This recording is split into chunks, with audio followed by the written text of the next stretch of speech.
When my father raised his glass at dinner, he didn't toast me. He toasted my brother. "To Dylan," he said, "the first real soldier in this family." The table erupted in laughter. My mother smiled. And I sat there, silent, watching the people who gave me life erase everything I'd ever fought for. They didn't know that, while they bragged about my brother's SEAL training, I had just come back from signing off a rescue operation that saved 43 men like him. That night, I realized something broke for good. Not in them. In me.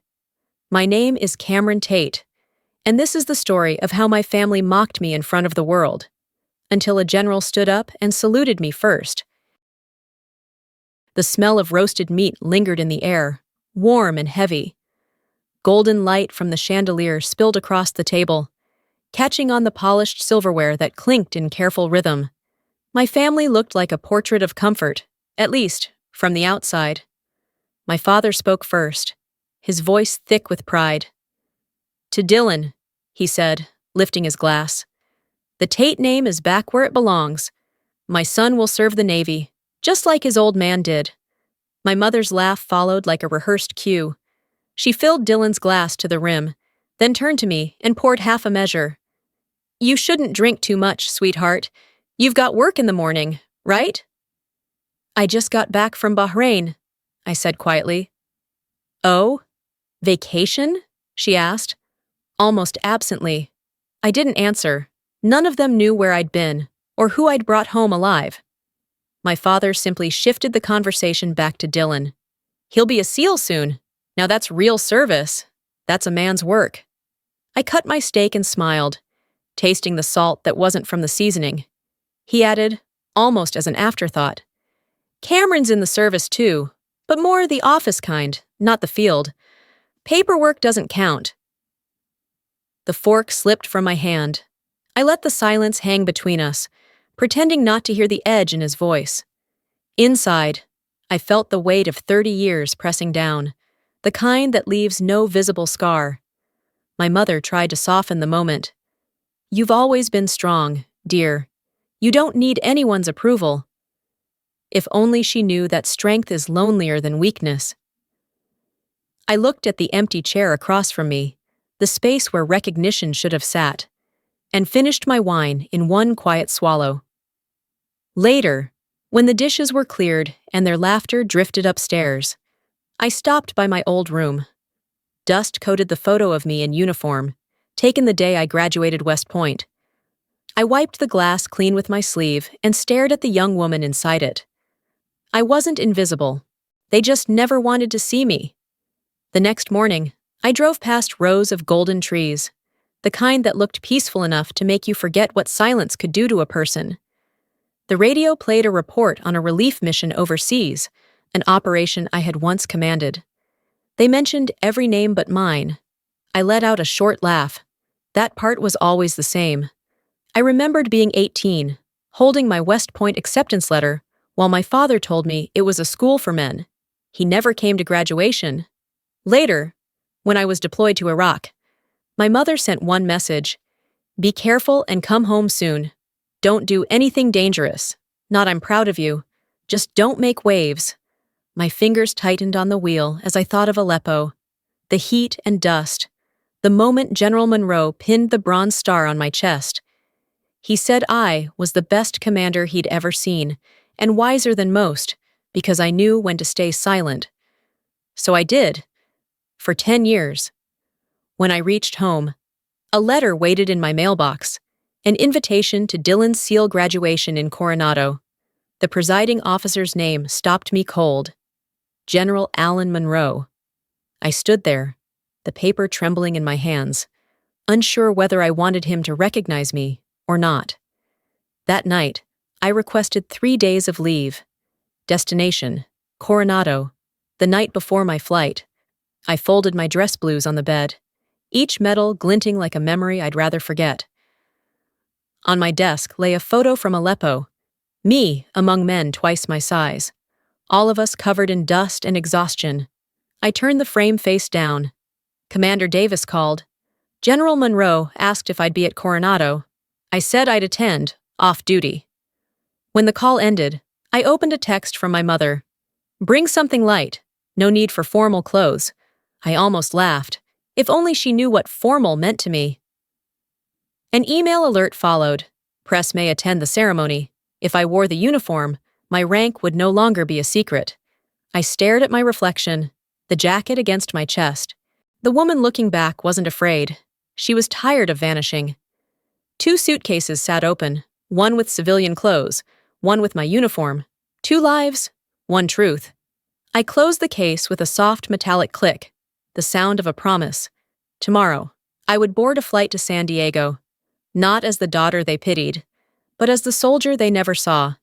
The sun over Coronado hit like fire, flags snapping against the wind as families filled the stands.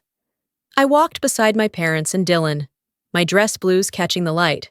My mother leaned toward another woman, smiling. My daughter works at the Pentagon, desk job, almost ready to retire. The woman nodded politely. I just said, lots of paperwork. At the gate, a young officer saluted. Good morning, General Tate. My father frowned. What did he call you? I met his eyes. Probably a mistake.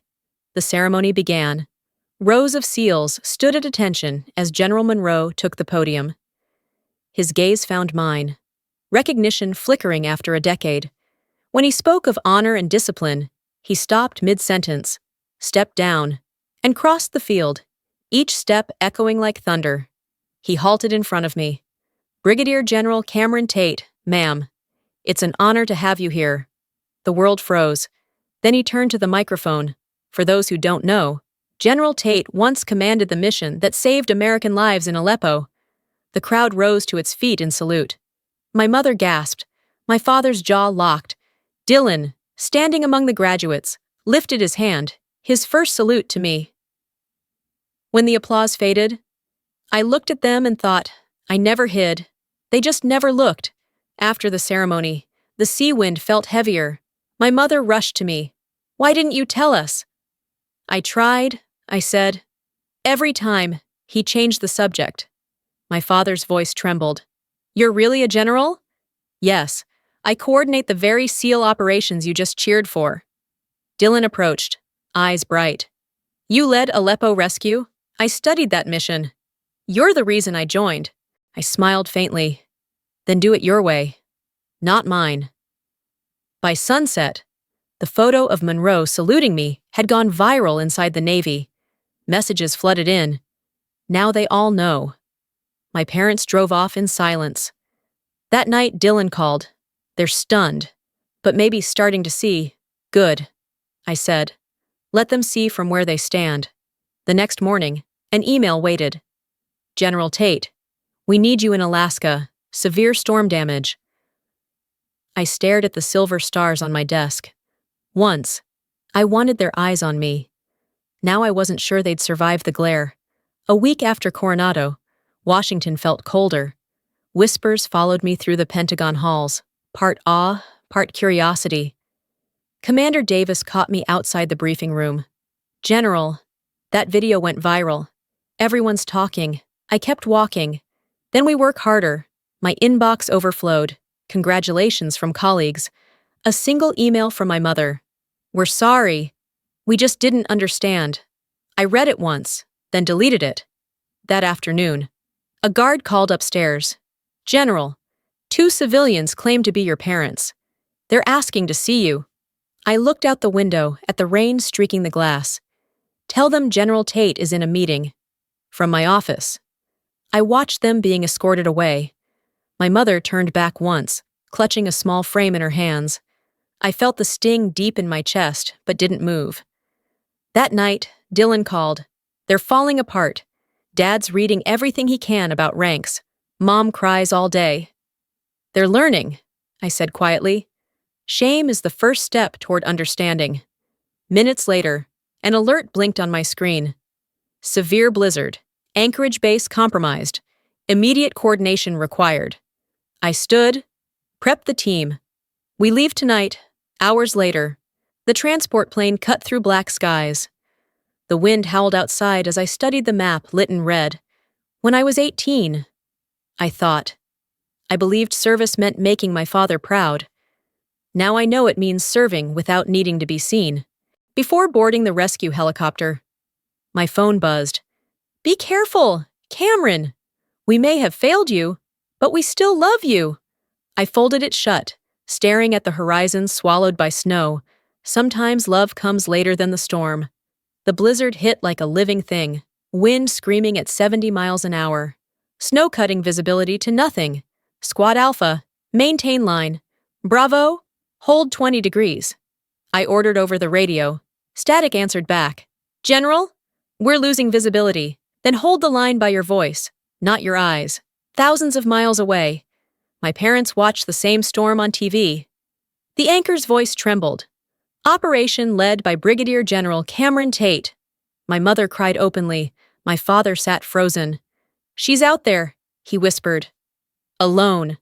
We landed hard near the collapsed fuel bay. Snow whipped across our faces. A soldier stumbled. I grabbed his vest. Don't stop. They're waiting for us.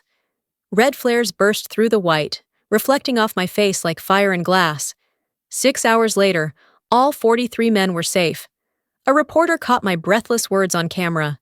No one was left behind. That's all that matters. The clip aired nationwide, in Virginia. My father rose from the couch, went to my old room, and wiped the dust from my West Point photo. She did what I never could. He whispered. When I returned to D.C., Commander Davis met me at the hangar. You saved lives. General, we saved understanding, I said. That night, a letter waited on my desk. Outstanding leadership under extreme conditions. Recommendation, promotion to Major General. I smiled faintly. Titles don't save anyone, but sometimes they save what's left of faith. Outside, the last snowflake melted against the window. White silence, finally still. 2 months after Alaska. The Pentagon felt quieter than usual. The corridors gleamed under sterile white light, cold and clinical, the opposite of that kitchen where my father once toasted my brother. I had just finished a press briefing when Commander Davis stepped in. General, your parents are here. They're requesting a meeting. I told him to bring them not to my office, but to the standard conference room on the 4th floor. Neutral ground. No warmth. No comfort. Just truth. When the door opened, they looked smaller than I remembered. Swallowed by the brightness. Dylan followed behind, hat in hand, his face unreadable. For 10 seconds, no one spoke. The only sound was the clock ticking, slicing through the silence. My father finally broke it. We didn't know. We didn't understand. How could you keep something like this from us for so long? I didn't hide it, I said quietly. You just never wanted to see. My mother's voice trembled. We're proud of you, Cameron, truly. No, Mom. You're ashamed. Pride belongs to people who paid attention. You didn't. Her tears came fast, and for once my father didn't interrupt. He took her hand instead. Dylan stepped forward, placed his seal cap gently on the table. I never understood what service meant until I saw you in that storm, he said. They loved me in all the wrong ways, and you were hurt because of it. I nodded. No one taught us how to love right. Dylan, we just learned through mistakes. My father reached into his bag and pulled out a yellowed envelope. We found this in the basement, your letter from Bahrain. We never read it, until now. His voice cracked. You don't have to forgive us. Just know I understand now. I don't need an apology. I said, I just need you to stop comparing us. Dylan isn't anyone's replacement. Light reflected off the metal table, catching our faces. 3 generations framed in clarity. The silence that followed wasn't heavy anymore. It felt like peace. I waited 30 years for this conversation, I said, and I wanted it here, because this is where I learned to stand tall without anyone behind me. When they rose to leave, my mother placed a small frame on the table. A photo of me at West Point. Glass newly polished. We're hanging this one in the center of the house. As the door closed, the room felt still again. I stared at the light glinting off my medals. For the first time, They had seen me, not with pride, but with truth. On my desk, a sealed envelope waited. Recommendation, promotion to Major General. For once, I didn't need to open it to know what it meant. 3 weeks passed before I heard anything from Virginia. The house I grew up in had always been loud with my father's voice and my mother's soft yeses. But that week, it was quiet. The kind of quiet that means people are finally listening. In my office at the Pentagon, I found the scanned copy of the letter I had written 20 years earlier in Bahrain. The paper was yellowed, the corners curled, my handwriting uneven from exhaustion. I began reading, unaware that hundreds of miles away, my parents were sitting on their living room couch, reading the same words from the original envelope they had just discovered in an old box in the basement. Our voices met across time, mine steady and calm, theirs breaking with each line. I never wanted to be called a hero. The letter began. I only wanted my father to look at me the way he looks at a real soldier. Maybe one day he'll be proud of Dylan, and I'll be proud of him too. But I hope he remembers that courage isn't just in pulling a trigger. Sometimes it's in enduring misunderstanding and still choosing to serve. My father stopped reading. The paper trembled in his hand. His eyes glistened under the lamplight. "I'm not the man who taught her courage," he whispered. "She's the one who taught me." My mother sat beside him with a sewing kit on her lap. She unfolded the faded American flag that once hung in our hallway the day he retired from the Navy. The edges were frayed, the colors dulled, threading a needle. She began mending the tears one by one. When she finished, she pressed the flag into his hands. "We'll keep this," she said softly, "to remember that honor isn't what you say, it's what you fix." The old clock ticked.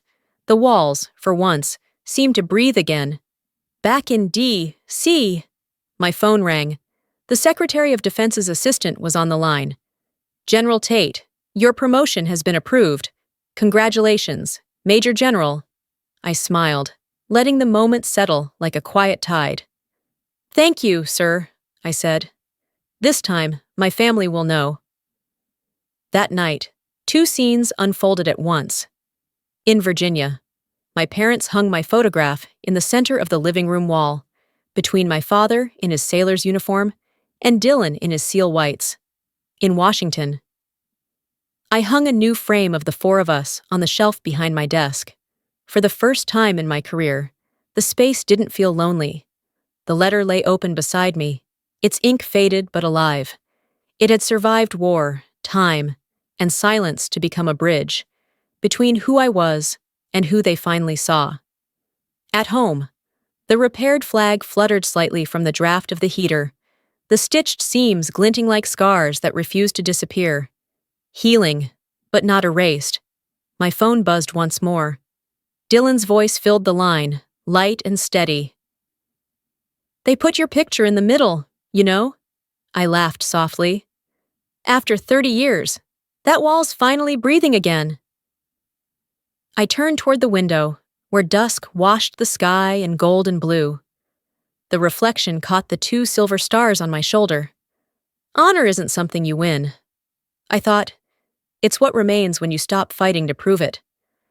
Outside, the city lights flickered like a heartbeat finding its rhythm again, and far away, in a quiet house in Virginia, the sound of forgiveness filled the walls that had once held silence.